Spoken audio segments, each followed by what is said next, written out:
Okay, YouTube Nation, we got John today. He's painting a house. It takes him 32 hours to do a house on his home. But then Eric, it takes him 24 hours to do a house on his home. How long is it going to take him to paint it together? Most common response, you know what the most common answer is? It's 28 hours. Why is that absolutely absurd? Yeah, exactly. Eric's ticked off at this point. He's like, it takes me 24 hours by myself. He's like, if it takes 28 hours together, that means John is a putz. He's like trying to sabotage the job, right? You see how we first understood that that is not correct? We're trying to assess what's reasonable here, guys. Let's try to get into the problem a little bit. Let's change some things. John takes 32 hours. Suppose Eric took 32 hours as well. Suppose they had the same rate and they were working together. How long would it take them then? 16 hours. Suppose that it took John 24 hours and Eric 24 hours. How long would it take them then? Do you see that your answer has to be between 12 and 16? No, you wouldn't, but it's a good thought. It's a good thought. Okay, so guessing 14 right now is a really good guess, but it's still not 100% correct. And so here's where we have to break out a formula. The formula is rate is equal to the amount of work you do divided by time. Rate is equal to the amount of work you do divided by time. And if you multiply both sides by time, you get rate times time is equal to work. So how many houses do they want to paint? One. So that's one job, one amount of work that gets done. And so we're going to have John's work plus Eric's work. That should equal 1. For example, who's going to do more work here, Eric or John? Eric's doing more work, right? Okay, he's faster. He's going to get more work done. All right? So that's what's going to happen. Now, in this situation, it might be that John does, say, 45% of the job and Eric does 55% of the job. We're going to figure out how much. So we just take the rate times the time. John's rate, one house every 32 hours.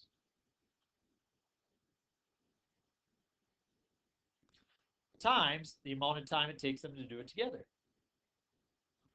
Plus what? Or 24 times the amount of time it takes them to do it together is equal to 1. So I have time over 32 plus time over 24 is equal to 1. How do I solve that? Common denominators. What's the common denominator? Starts with a 9, ends with a 6. 96. Good. I'll multiply top and bottom by 3, by 4. So your new fraction, what are you getting in top? Close? Oh, I'm sorry. I thought you said 17. You said 7t. 7t. Good. Over 96 is equal to 1.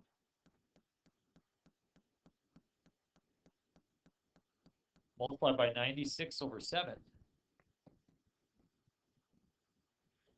T is equal to, what is 96 divided by 7? Somebody help me out here with a calculator. 13.7. That makes me happy because the 13.7 sits right where it should. That helps me say, hey, this answer is probably reasonable. Now, I know that work problems aren't something you're used to, but this, folks, is where time ends.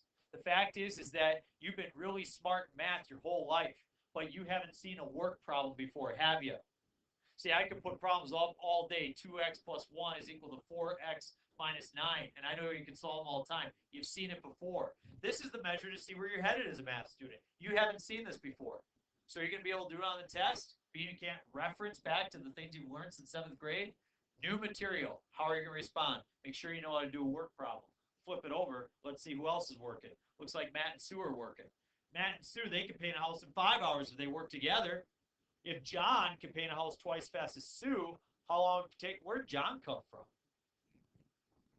I think that your teacher was watching Packers lose to the Eagles and celebrating, and he just messed up as he was making this problem. We're talking about math. Actually, I did that many years ago. I've never gone back and changed it. My bad. This is obviously a work problem, right? But what's different about this one compared to the previous one? Yeah, we know the time, right? So we've got rate is equal to work over time, or rate times time is equal to the amount of work. So Matt's work plus Sue's work is equal to one house getting painted.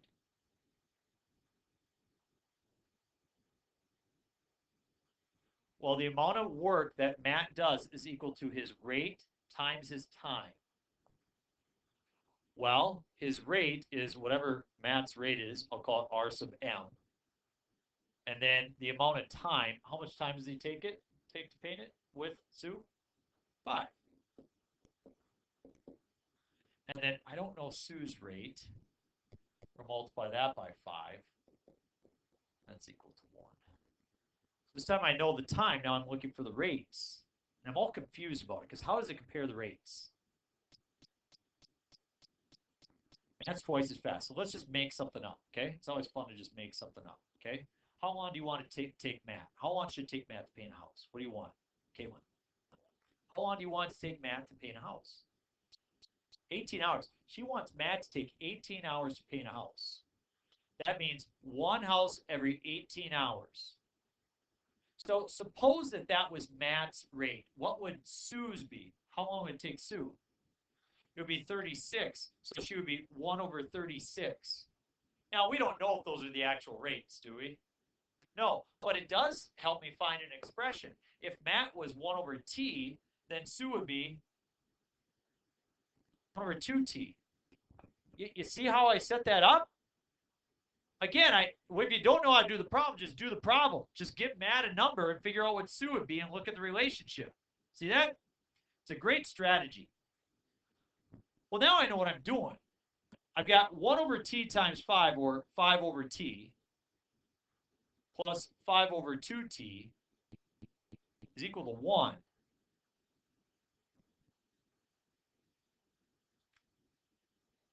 Now what?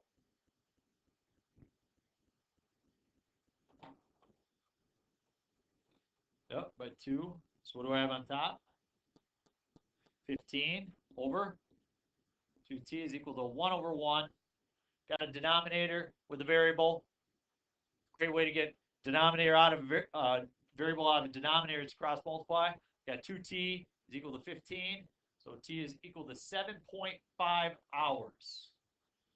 7.5 hours. What do you think? Yeah? Yeah? 7.5 hours. So does that answer the question? That means it takes Matt one house every 7.5 hours. It takes Sue one house every 15 hours. Which one are we looking for? Matt. So 7.5 hours is correct. 2 more distance problems, distance rate time problems. And then we'll be done for the day. Look at all those kids going off to have lunch. They anger me. Our stomachs are growling and they are eating. It's not right. Oh well. 2 planes are flying toward each other. The plane from Los Angeles to New York is traveling at 500 miles an hour. The plane flying from New York to Los Angeles is traveling 650 miles an hour. How long were they flying when they meet if the cities are 2,450 miles apart? Have you ever seen the movie Armageddon? Exactly. That whole 3-dimensional space, they just gives endless opportunities. So we got this spot here called LA. We got this spot here in New York. I was once teaching on student had these labeled opposite, and I sat down, I kind of laughed, and like, why are you laughing? I'm like, no reason. They said, I don't know where LA or New York is. I'm like, I can tell. So, got LA and New York, 2,450 miles apart. Does everybody agree that this is a distance, rate, time problem? So we know that rate is equal to distance divided by time. Now, some people say, how in the heck can you remember that formula? Once you got that formula, we have rate is equal to distance divided by time. You then multiply by time, you got rate times time is equal to distance. And if you divide both sides by r, you have time is equal to distance divided by rate. So you have three different formulas you can use. Once you come up with the first one, you can get the others, no problem. Well, the plane from LA is traveling how fast? How fast is this one going? 500. And then the one from New York, 650.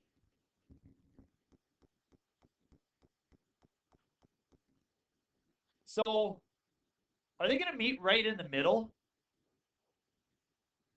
Are they going to meet further towards New York or further towards LA? Everybody agree? Can you see how we're just trying to think through it a little bit?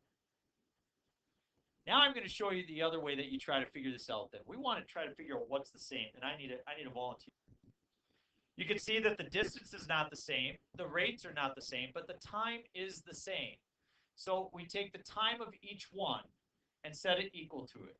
So the distance of the LA plane over the rate of the LA plane is equal to the distance of the New York plane over the rate of the New York plane. See, I'm using this formula right here. Time is distance divided by rate. So I have each of their times set equal to each other. Well, what's the rate of the LA plane? 500. Rate of the New York plane? 650. Now, I don't know how far the LA plane has traveled, but I'm going to call it X. So somebody has to come up with the distance for the New York plane, and it has to involve X. Close. Close. When you don't know, just pick a number. How far do you want the LA plane to fly? How about 1,000? If the LA plane flew 1,000, how far did the New York plane fly? How did you figure that out? Took 2,450 minus X. See, when you don't know how to do the problem, just do the problem. Just pick something, plug it in, and see how you got it. Cross multiply. 500 times 2,450. I'm going with 1,225,000. Can somebody confirm that? Minus 500x equals 650x. Add the 500x over 1,225,000 is equal to 1150x. Divide by 1150, and x is somebody. Yeah.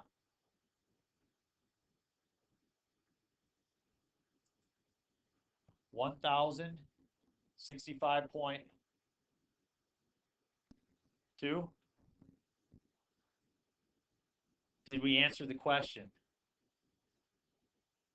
This tells me the distance. I want to know the time. Time is distance divided by the rate. So I take the distance and divide it by what? What's the rate? 500. Take 1,065 and divide it by 500. What do you get? 2.13 hours.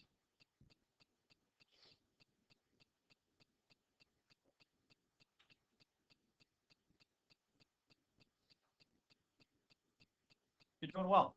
Last example. We quit for the day. After robbing a bank at Dodge City, the robber gallops off. Back in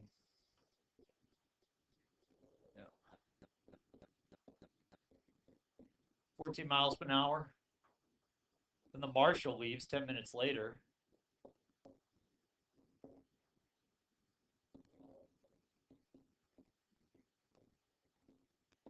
$16 miles an hour.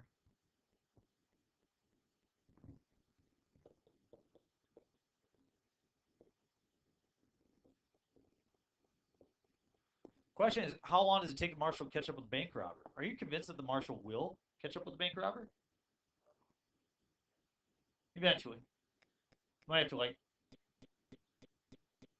go around the world like 3 times maybe, but eventually, right? Okay. Are we all clear? This is a distance, rate, time problem. Fortunately, I know rate is equal to distance divided by time, and rate times time is equal to distance. So what's the same? Is their rate the same? Is their time the same? Or is the distance the same? The distance. If one is going to overtake the other, they will have traveled for the same distance. So I want to use this formula. Distance equals the rate times the time. So I'm going to take the marshal distance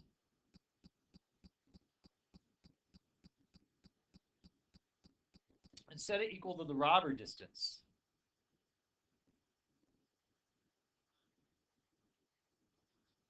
Plus the head start distance.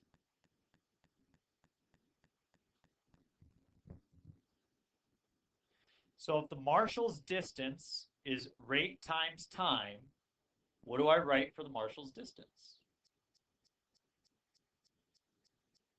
16t. What is the robber's distance? 14t. Plus, it's the head start distance. 10 is just a time, right? It's not a distance.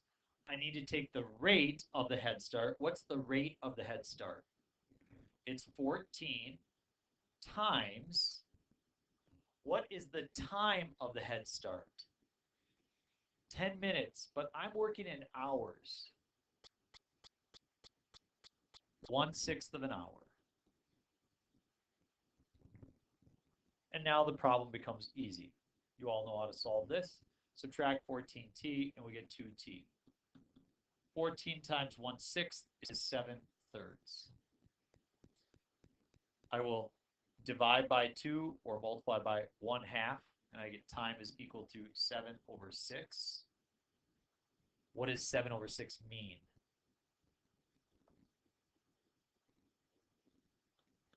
1 hour, 10 minutes. The robber. What's the robber's time?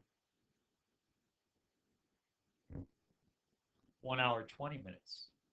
The robber always has 10 more minutes of time than the marshal. By definition, 10-minute head start.